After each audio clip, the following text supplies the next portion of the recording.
Pessoal, a gente vai falar agora ainda, na realidade, sobre licença, e estamos na semana 2, dia 1º da legislação administrativa. A gente vai falar das últimas 3 licenças, vamos trazer aí a literalidade dos artigos, que quando cai exatamente como a gente vai trazer para vocês, ok? A primeira é para tratamento da própria saúde. Então, no artigo 202 ele vai dizer que será concedida ao servidor licença para tratamento de saúde a pedido ou de ofício, com base em que? Perícia médica. Então, perícia médica não é junta médica, perfeito? Perícia médica é um médico, perfeito? Então, cuida com isso. Sem prejuízo da remuneração a que faz jus. O que ele está me dizendo aqui? Está dizendo que você pode sair sim para tratamento da própria saúde e não vai perder a remuneração por isso. A licença que trata desse artigo, então o artigo 202 desta lei, será concedida com base numa perícia, ou seja, num médico que oficial, ok? Não por base no médico particular. Sempre que necessária, a inspeção médica será realizada na residência ou então no próprio estabelecimento hospitalar onde estiver aí internado o servidor. O que é importante disso tudo aqui? Deixa eu ver se continua. Aqui, continua, já vou falar então.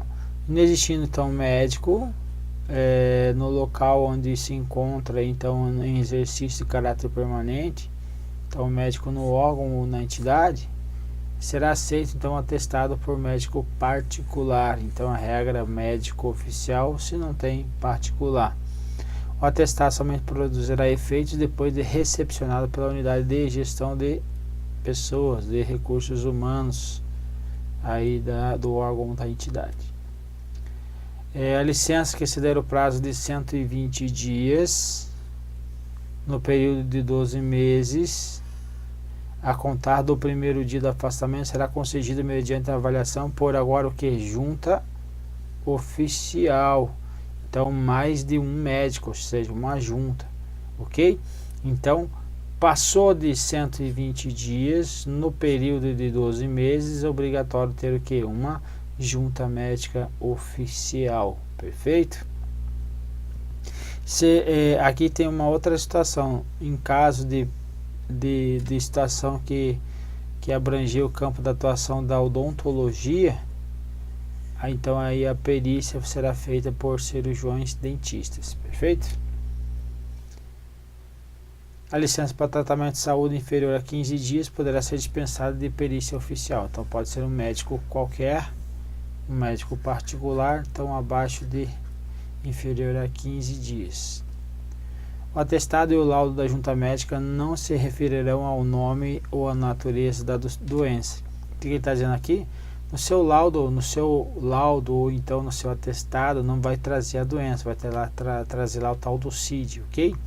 Salvo por tratar em lesões produzidas em acidente de serviço, por doença profissional ou qualquer das doenças especificadas aí no artigo 186, que são doenças graves, contagiosas ou incuráveis, ok?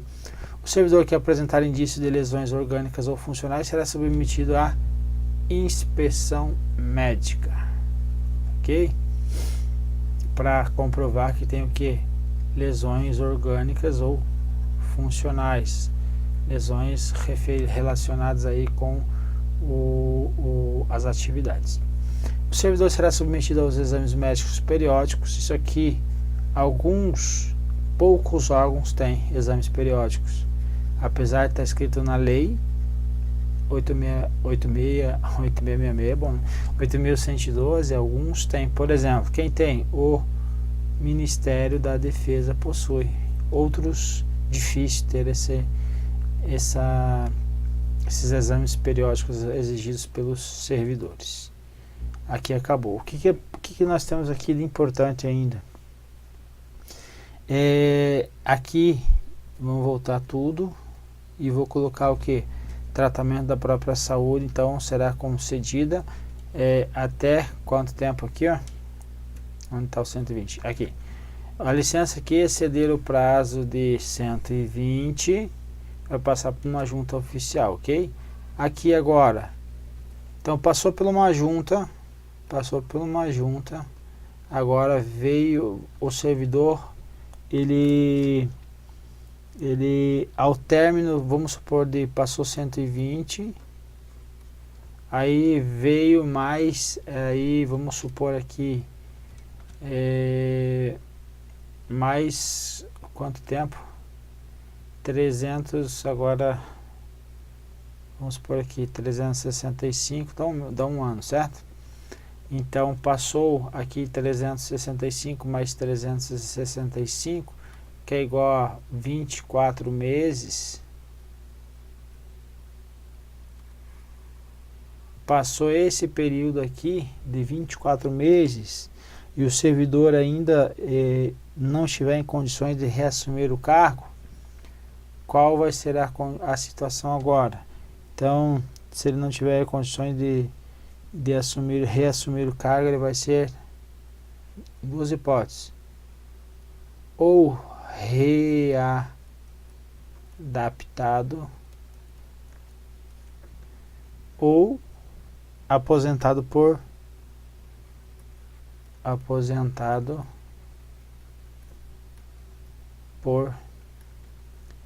invalidez, ok? Então, passado aí 24 meses e agora ele não conseguiu aí a melhora dele, ou vai ser readaptado para um novo cargo se ele conseguir realizar algumas outras atribuições que no cargo dele não é possível, ele pode ser readaptado. Caso contrário, aposentadoria por invalidez, ok? Licença a gestante, a adotante e a paternidade, ok? Então, primeiro aqui, licença concedida à servidora gestante. Qual o tempo? 120 dias consecutivos. Obviamente que é sem prejuízo na remuneração. A licença poderá ter início no primeiro dia do 9º mês de gestação, salvo antecipação por prescrição médica. Então, a servidora ali está com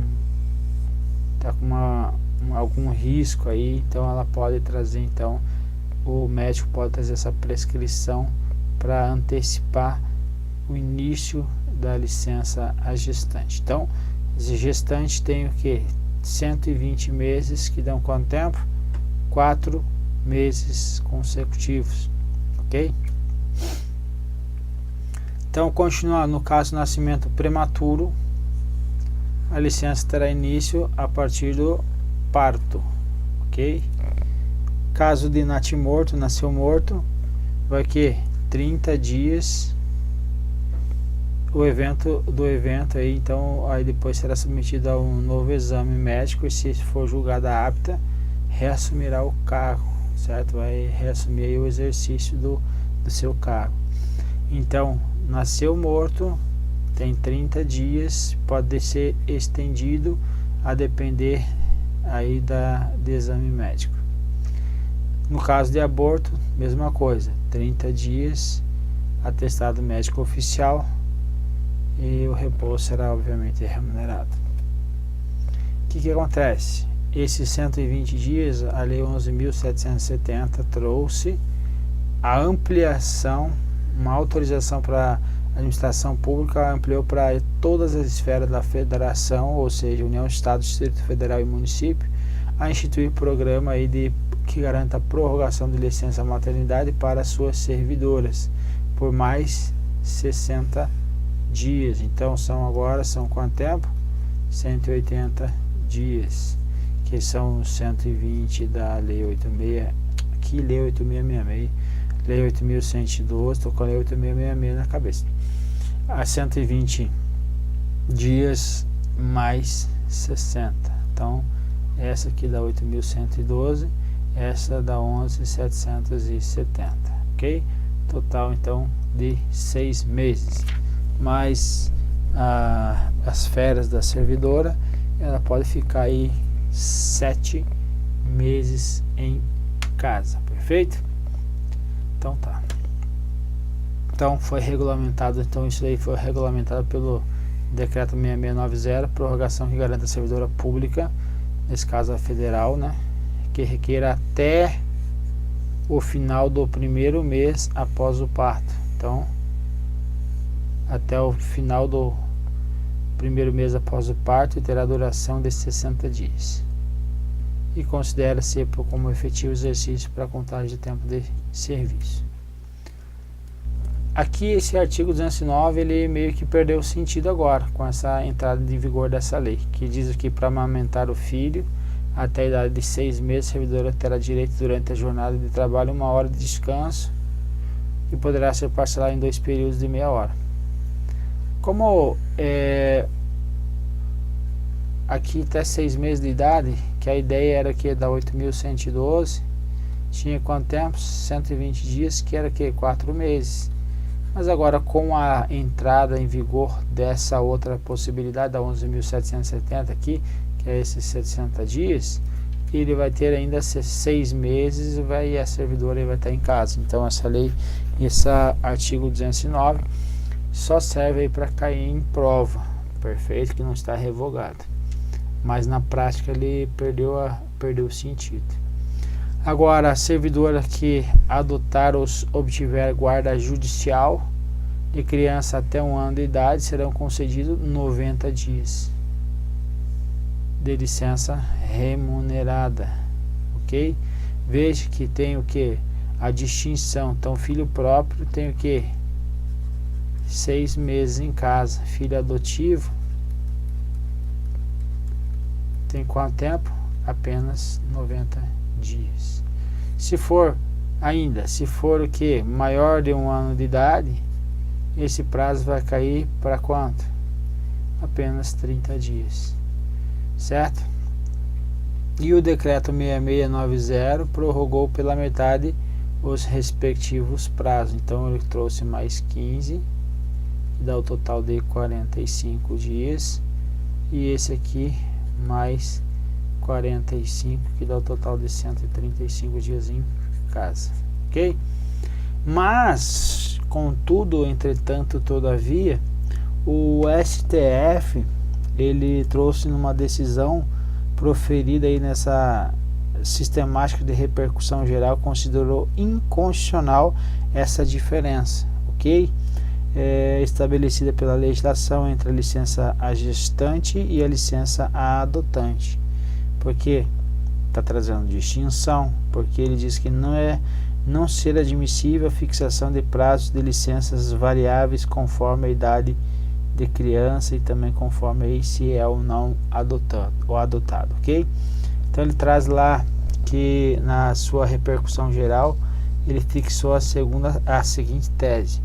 Ele falou assim: os prazos de licenças adotantes não podem ser inferiores aos prazos da licença gestante. Então, licença adotante não pode ser inferior da licença gestante. O mesmo valendo para as respectivas prorrogações. Em relação à adotante, não é possível fixar prazos diversos em função da idade da criança adotada também. Então, ele está dizendo assim: não só esta situação aqui, essa disparidade entre adotante e gestante, como também essa disparidade aqui, essa diferença entre o menino aí, ou a menina, a criança, mais de 1 ano ou menor de 1 ano, até 1 ano. Então ele diz que não há que se falar nessa diferença. Por que não há que se falar nessa diferença? Porque a lei da criança e do adolescente, o tal do ECA, que é a lei 8.069 de 90, 8.069 de 1990, ele diz o quê? Que criança é quem? Até quanto tempo? 12 anos em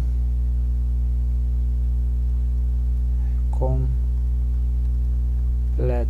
Então, criança até 12 anos incompletos é considerado criança. Então, por que a outra lei vai trazer essa distinção?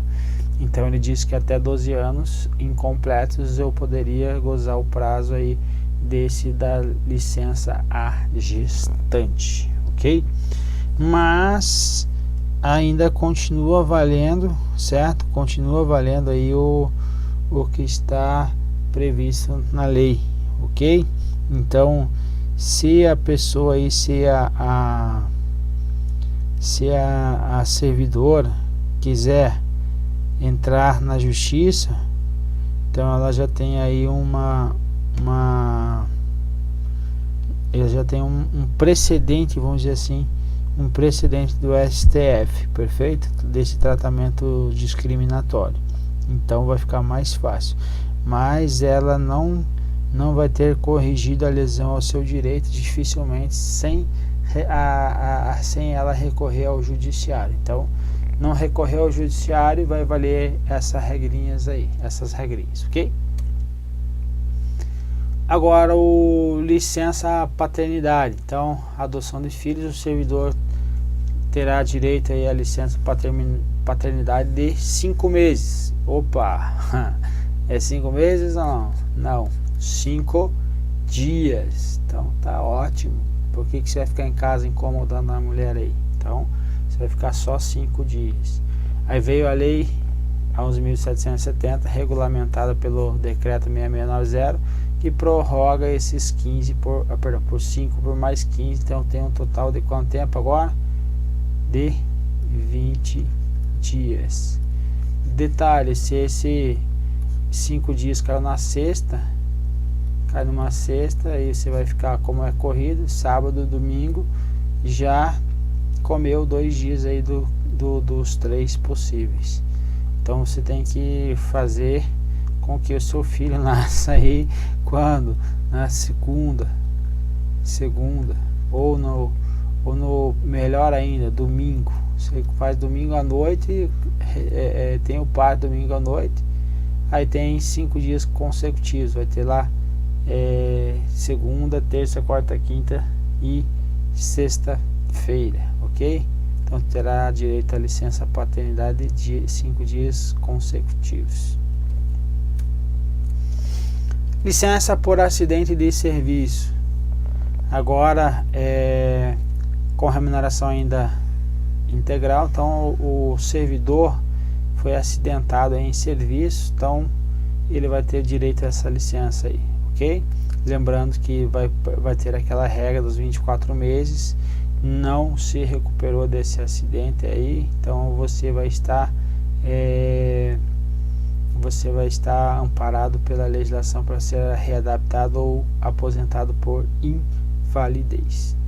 Mas aqui a regra do acidente em serviço, ele vai trazer só algumas recomendações a respeito aí do que é acidente de serviço, ok?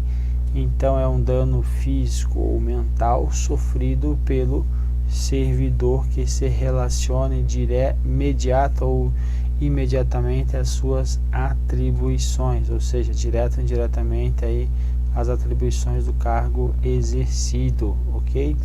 Por exemplo, o servidor está com LER, que é a lesão por exercício excessivo lá, por repetição, exercício e repetição lá, sei lá como que é o nome desse negócio aí, agora acho que até mudou DORT, alguma coisa assim, mas você digita dor lá, fica o dia inteiro digitando, daqui a pouco tá com tendinite nos seus dedos, nos seus tendões ali. Tá vendo que eu manjo pra caramba da área de saúde, né? Tô falando um monte de besteira aqui. Mas se relacionou com o cargo, então vai ter aí o que? Essa configuração de acidente em serviço. Então, pode ser ainda equiparado a esse acidente de serviço outros danos aí, como por exemplo, agressão sofrida e não provocada pelo servidor no exercício do cargo, ou sofrido no percurso aí da residência para o trabalho, sofreu um acidente aí de trânsito, certo? Também está configurado então acidente em serviço, perfeito? Que mais? O servidor acidentado em serviço, ele vai necessitar de tratamento especializado, poderá, faculdade, a ser tratado em instituição privada a conta dos recursos públicos, de recursos públicos. Obviamente que isso daqui é só para cair na tua prova, né? Porque na prática você vai para o SUSão, para o SUS, certo? Então o tratamento será recomendado por uma junta médica. Então a recomendação tem que vir para uma junta médica. E é o que? Já diz aqui ali, ó, medida de exceção. Somente será admissível quando que inexistirem meios e recursos adequados em instituição pública, no SUS, certo? Então dificilmente você vai conseguir aí um tratamento aí diferenciado, a não ser que, por exemplo, tenha aí algo relacionado, mas ia ser, vamos exagerar, vou falar uma besteira aqui, o cara trabalha com raio-x e desenvolveu lá um câncer, nem sei se isso é possível. Esse câncer é raro e o tratamento é só lá no Albert Einstein, certo? Então não tem no SUS, então a junta vai fazer por medida de exceção, recomendar que ocorra aí então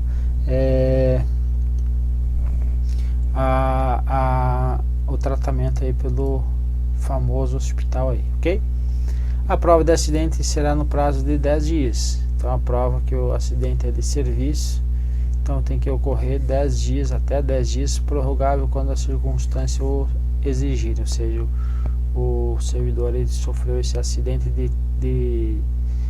durante o percurso, por exemplo, está lá no estado grave, então pode ser então prorrogável. Então prorrogável quer dizer o que? Não está dizendo que é por igual período. Então prorrogável quando a circunstância as circunstâncias os exigirem, ou seja, vamos supor que o cara foi para UTI e ficou lá 6 meses, então vai ficar por 6 meses aguardando aí então essa prova do acidente. Regra 10 dias, beleza?